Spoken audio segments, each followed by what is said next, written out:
ಯಾವಾಗಲೂ ಈ ಥರ ಆಗಿರಲಿಲ್ಲ. ಈ ಸಲ 2 ಟರ್ಮ್ ಟಿ.ಡಿ. ರಾಜೇಗೌಡರು ಈ ಕ್ಷೇತ್ರದಿಂದ ವಿನ್ ಆಗಿದ್ದಾರೆ. ಯಾಕೆ ಈ ಪರಿಸ್ಥಿತಿ ಬರ್ತಿದೆ? ಇಲ್ಲಿಂದ 10 ಕಿಲೋಮೀಟರ್ ದೂರದಲ್ಲಿ ಇರುವಂತ ಶಾಸಕರಿಗೆ ಇದೆಲ್ಲ ಕಾಣ್ತಾ ಇಲ್ವಾ? ಈ ಗುಂಡಿಗಳನ್ನು ಮುಚ್ಚಕ್ಕೆ ಯಾಕೆ ಆಗ್ತಿಲ್ಲ? ನಾವು ರೋಡ್ ರೆಡಿ ಮಾಡಿ ಅಂತ ನಿಮ್ಮ ಹತ್ರ ಕೇಳ್ತಿಲ್ಲ. ಏನಾದ್ರೂ ಅನಾಹುತ ಆದ್ರೆ ಇದಕ್ಕೆ ನೇರ ಕಾರಣ ಯಾರಾಗ್ತಾರೆ ಅಂತ ಹೇಳಿದ್ರೆ ಸರ್ಕಾರ ಆಗುತ್ತೆ, ಟಿ.ಡಿ. ರಾಜೇಗೌಡರು ಆಗ್ತಾರೆ. ಸ್ನೇಹಿತರೆ ನಮಸ್ತೆ, ನಾನು ಶೃಂಗೇರಿ ಕ್ಷೇತ್ರ ಕಾಂಡ್ಯ ಹೋಬಳಿಯಿಂದ ಮಾತಾಡ್ತಿದ್ದೀನಿ. ತಬ್ರೇಜ್ ಖಾನ್ ಅಂತ. ಇಲ್ಲಿ ಟಿ.ಡಿ. ರಾಜೇಗೌಡರ ಮನೆಗೆ ಕೇವಲ 10 ಕಿಲೋಮೀಟರ್ ದೂರ ಇರೋದು. ಈ ಜಾಗ ನೋಡಿ, ಇಲ್ಲಿ ಎಲ್ಲ ಗುಂಡಿಗಳು ಭಾರಿ ಕಷ್ಟ, ಮಳೆಯಲ್ಲಿ ಆದರೂ ಭಾರಿ ಕಷ್ಟ. ಇಲ್ಲಿಂದ ಉಂಟಲ್ಲ ಇದು ಏನು ಹೇಳ್ತೀವಿ ಅಂತ ಹೇಳಿದರೆ ಎಲೆಕಲ್ ಭಾಗದಲ್ಲಿ ಕೂಡ ಇದೇ ಥರ ಪರಿಸ್ಥಿತಿ ಇದೆ.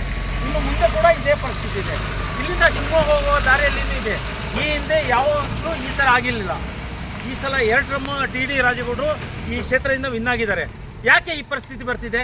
ಇಲ್ಲಿಂದ 10 ಕಿಲೋಮೀಟರ್ ದೂರದಲ್ಲಿ ಇರುವಂಥ ಶಾಸಕರಿಗೆ ಇದೆಲ್ಲ ಕಾಣ್ತಾ ಇಲ್ವಾ?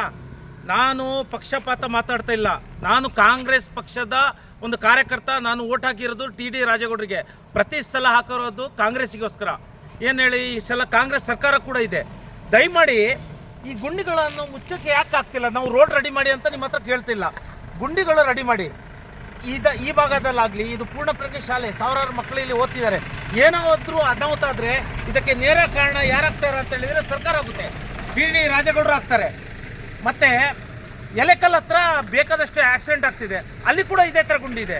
ಶಿವಮೊಗ್ಗ ಹೋಗೋ ಭಾಗದಲ್ಲಿನೂ ಕೂಡ ಆಗ್ತಿದೆ, ಚಿಕ್ಕಮಗಳೂರು ಭಾಗದಲ್ಲಿ ಆಗ್ತಿದೆ. ಯಾಕೆ ಕಣ್ಮುಚ್ಚಿ ಕೂತ್ಕೊಂಡಿದೆ? ಇನ್ನೂ ಅವಕಾಶ ಇದೆ. ದಯಮಾಡಿ ನಾನು ರಿಕ್ವೆಸ್ಟ್ ಮಾಡ್ಕೊಳ್ತಿದ್ದೀನಿ. ಯಾವುದೇ ಪಕ್ಷ ಬಗ್ಗೆ ನಾನು ಪರವಾಗಿ ಮಾತಾಡ್ತಿಲ್ಲ, ಯಾವುದೇ ಪಕ್ಷ ವಿರೋಧ ಬಗ್ಗೆ ಮಾತಾಡ್ತಿಲ್ಲ. ದಯಮಾಡಿ ಈ ಗುಂಡಿಗಳನ್ನು ಸರಿ ಮಾಡಿ ಅಂತ ನಾನೊಂದು ಮನವಿ ಮಾಡ್ತಿದ್ದೀನಿ. ಇದು ನನ್ನ ವೈಯಕ್ತಿಕವಾಗಿ ಅಲ್ಲ, ಮನಸ್ಸಿಗೆ ಬೇಜಾರಾಗಿ ಕಾರ್ ನಿಲ್ಲಿಸಿ ಇಲ್ಲಿ ಮಾಡ್ತಿರೋದು ವಿಡಿಯೋ ಇದು. ದಯಮಾಡಿ ತಕ್ಷಣ ಈ ಕಾರ್ಯವನ್ನು ಪೂರ್ವವಾಗಿ ಮಾಡಬೇಕಂತ ಕೇಳ್ಕೊಳ್ತೀನಿ. ದಯಮಾಡಿ ಶಾಸಕರು ತಲುಪೋ ತನಕ ಈ ವಿಡಿಯೋ ಶೇರ್ ಮಾಡಿ ಅಂತ ನಾನು ನಿಮ್ಮ ಹೆಸರು ಸರ್? ತಬ್ರೇಜ್ ಖಾನ್ ಅಂತ ನಾನು